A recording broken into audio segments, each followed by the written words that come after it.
Timbers are back in action at Providence Park this weekend. They're taking on LA Galaxy on Saturday.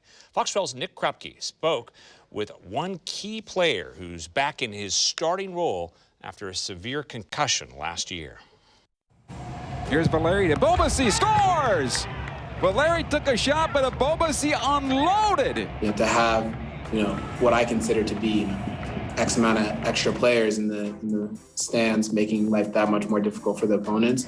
It's something that's only going to get better as we hopefully get more and more fans into the stadium, as we get more and more restrictions lifted. I think we were all getting used to Jeremy with a beard. How tough was that to get rid of? Yeah, I was really growing into Portland Jeremy with the beard. But no, honestly, I can't attach parts of my beard, so I figured it's time to get rid of it. And like everyone else, I was kind of navigating the COVID world, right? Where, how confident do you feel going to certain places, and what's your risk tolerance? And for me, getting a haircut, getting my beard trimmed or shaved clearly, that wasn't very high on the priority list.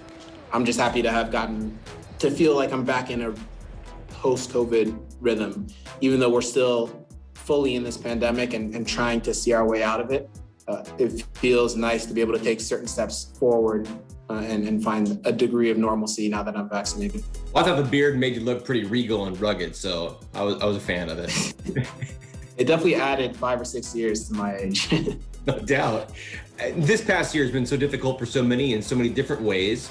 How have you grown as a person through all this?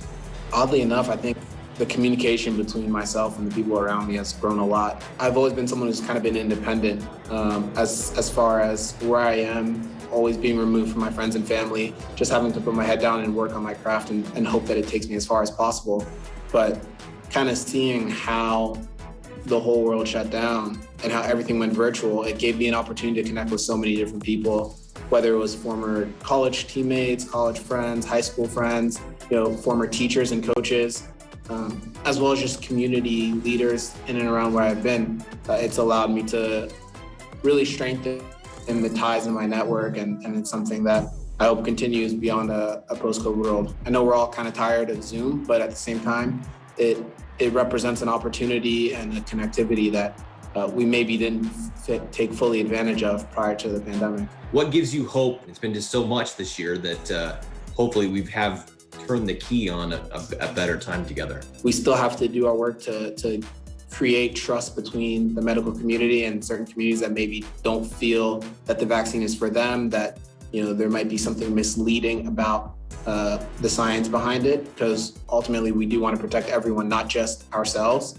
But I am hopeful that through different partnerships, through different community organizations and local pharmacies, that we will hit a really high number of vaccinated individuals, and then we can confidently go back to some of the things that we cherish so deeply, whether it's going to sporting events or dining indoors without the fear of spreading a deadly pathogen. That just gives me a ton of hope. Nick Krupke, Fox 12 Oregon.